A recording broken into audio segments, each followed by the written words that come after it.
Today you made a major announcement that helps millions of workers in America. Tell us what that is.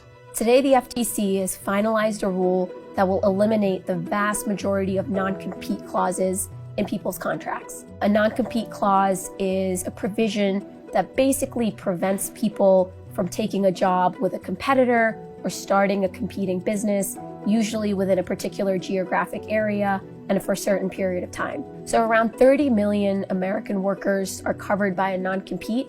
The incredible number of non-compete clauses for ordinary people to keep wages low. And so we're talking about fast food workers, security guards, nurses.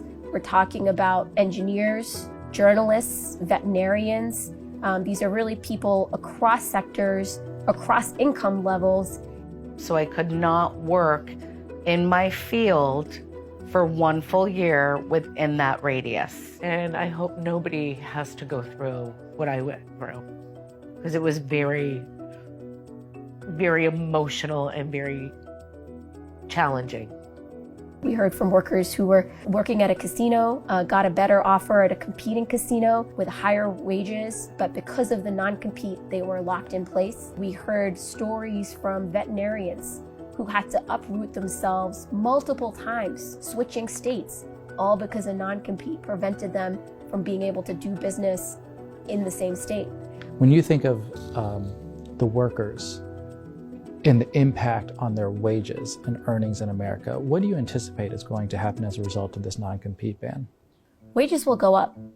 The average worker will make $529 more every year, which collectively means that tens of billions or hundreds of billions of dollars of wages will be going back to workers. Help people understand why that is. So if there's hundreds of billions of dollars increasing in the economy, how did that happen? That would happen because right now, workers are stuck in place because of these non-competes.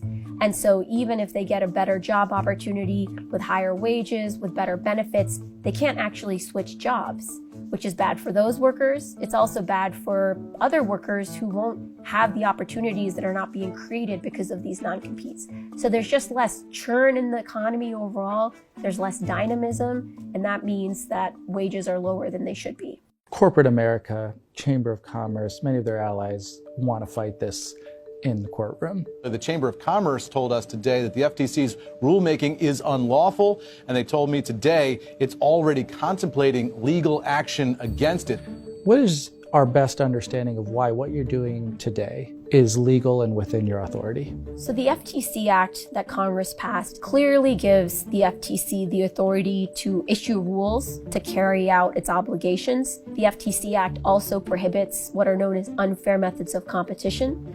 The agency has determined that these non-competes are unfair methods of competition, and so we have the ability to issue a rule to outlaw them.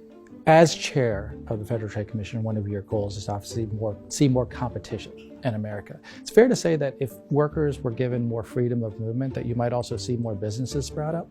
Absolutely. A lot of the comments that we got were from workers that actually wanted to go start their own competing business.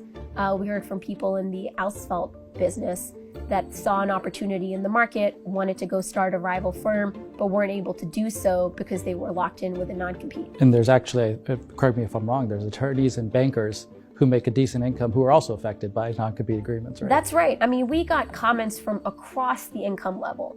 People making near minimum wage, but also people making tens of thousands of dollars or even hundreds of thousands of dollars, sharing stories about how non-competes had been devastating for their lives. We heard from doctors in rural America who shared how non-competes really limit their ability to continue providing care for their patients if they ever look to change employers.